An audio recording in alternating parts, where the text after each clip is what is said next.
greatest sports cars ever made. It's the 2020 Chevrolet Corvette Stingray, the C8. And this is a huge reinvention for this car. More changes than we've ever seen before. So many that I hardly know where to begin. But the engine is always a safe bet. Ferrari. When you talk about a Corvette, you want to talk about the engine, you go pop the hood. This time, the engine's back here. Holes in the rear. Mid-engine Corvette, but don't worry, it's still packing a big V8. Wack. 2 liters power than before. With the Back's performance ugly as this thing fuck. puts down 495 horsepower, and combined with the new 495. transmission, means this thing can get 495 horsepower. What's that? less The than fuck? 3 seconds. That's almost as fast as the old ZR1. Ooh, almost as Now, the fast. engine back means better handling, of course, but that also means shifting the cabin forward, moving the driver closer to the front of the car. No one cares. It's a completely new interior. Stupid interior. Chevrolet said they took inspiration from The door should open this up. very driver focused, specifically name dropping the F22 and the F35, and that certainly looks pretty radical in there. The 12-inch infotainment screen is tilted toward the driver, and I think interior. it looks pretty good. Looks like I'm not doo-doo. worried about that thing out on the track. The short nose makes this Corvette. Granddad ain't taking that shit on the track, let's be honest. But still, it's familiar, and frankly, I think it looks really good. But we still got 2 big questions. I know. Number 1, how much is it going to cost? And number 2, what's it going to be like to drive? I Ass. look forward to getting answers to both. Alright, what's going on, TubeU? Welcome back to the channel, ladies and gents. That new C8 just dropped. Yeah, I know, it's 40 a dig TV. I drive a Scat Pack. What do I care about the C8? But I like all cars, man. Like, would I buy one? Probably not. I am partial. I'm super biased to sedans. So, as of right now, I told you guys time and time again why I have a Scat Pack, why I drive a Charger. I love sedans. I love the space, I love the comfort. But I do love seeing what's coming out, who's coming out with it, and the newest and best cars coming out. And the C8 has won me over. I like it. You know, Corvette enthusiasts and purists, they probably are freaking turning over in their graves or kicking up, about to cut open their little New Balances and shit, about to blow their spleens out because it's not a Corvette. Its engine should be in the front. That's not a real Corvette. Who the fuck cares, man? I like what Chevy's doing.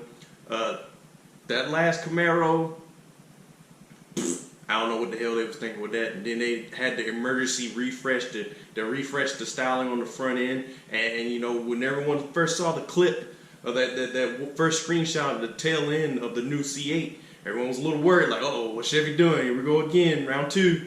They're about to do the Corvette, same way they did the Camaro. But hey, I think it came out great. It looks good to me. It got a couple of screenshots that I saw earlier. The one where they had like the white, the red, and the blue, you know, because of America, bald eagles. And I like what I see, man. The cockpit looks good. The tail end looks good. I especially love the cockpit. That's leaps and bounds. But the biggest downfall for Chevy for so long has been in the cockpits, but they've stepped up big time.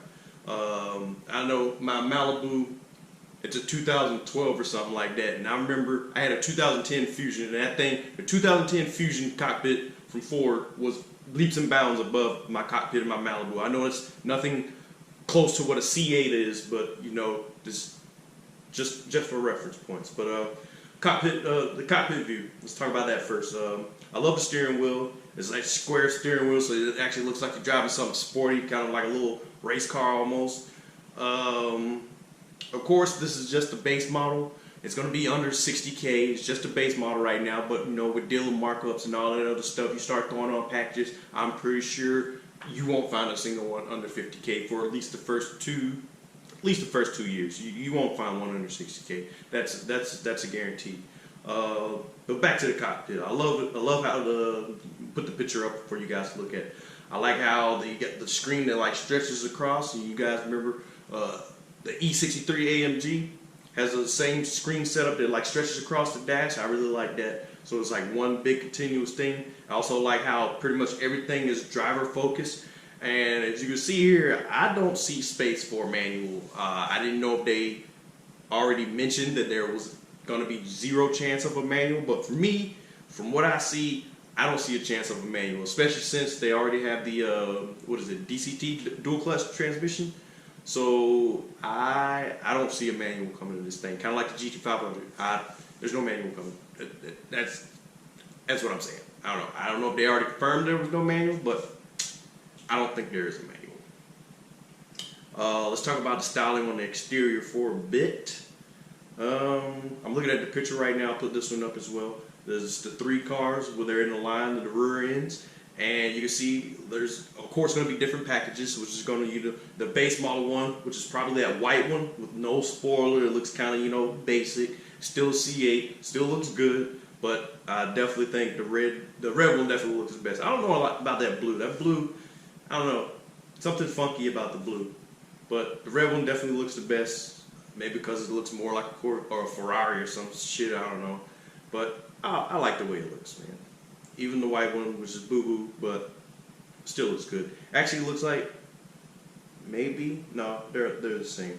I don't know, something about the white one. It just looks, I guess because of it being a base model. With the pictures, you can also see that there's different color options for the interior. The red and black, I really like that one the most. I like that one way better than that tan interior that they've been showing. I'll show you guys both of them here. Here's another picture of the interior. Back to the interior. You can see that there's like all the center stack buttons right here on the right side. You just all the way up the right side. That's a lot of freaking buttons, man. Let me zoom in. Jesus Christ. They like run up and down the entire thing. I didn't even notice that at first. That's pretty cool. Engine shot. Of course, mid-engine. Everyone's saying how there's going to be plenty of room. I saw one post earlier. Trunk space, not too great, of course. But I guess you're not buying this for trunk space. Yeah, another reason why I probably won't be buying one. I need the space, damn it. I like to travel. I like to road trip. We're always moving around and stuff, and I need space to put stuff, and this ain't got enough space. But under 50K, it is definitely attainable. Or under 60K, it's definitely attainable. But probably not for the first 2 years. You won't find one under 60K. I guarantee it. Specs: 495 foot-pounds of torque, or 495 horsepower, 407 foot-pounds of torque. It's all right. Now, when I first heard that number, I was like, "What the fuck? That's it? Really?" But then I remember, all right, yeah, it's just a base model. All right, so boo. 495 horsepower isn't nothing to scoff at. It's plenty. They already said it's going to be 0 to 60 in under 3 seconds, which is, I don't know how the hell they're going to pull that off. I guarantee you it'll be just like where everyone, they said the Demon was going to do 965, and not a single person was able to get 965 out of a bone stock Demon. So I highly doubt Mr. Joe Schmo and his Corvette down the street are going to be able to do under 3 seconds, 0 to 60. It still sounds pretty quick, man, but hey, we'll see when they actually get in the hands of drivers. I don't see it getting under 3 seconds, 0 to 60. Now, back to the horsepower. Yeah, that does sound weak. I'm pretty sure other people probably thought the same, but then you look over there at when Audi came out with the R8 and the V8 version, that was only 430 damn horsepower. I always thought it was like way more than that, but just 430 horsepower just looks cool, sounds cool, but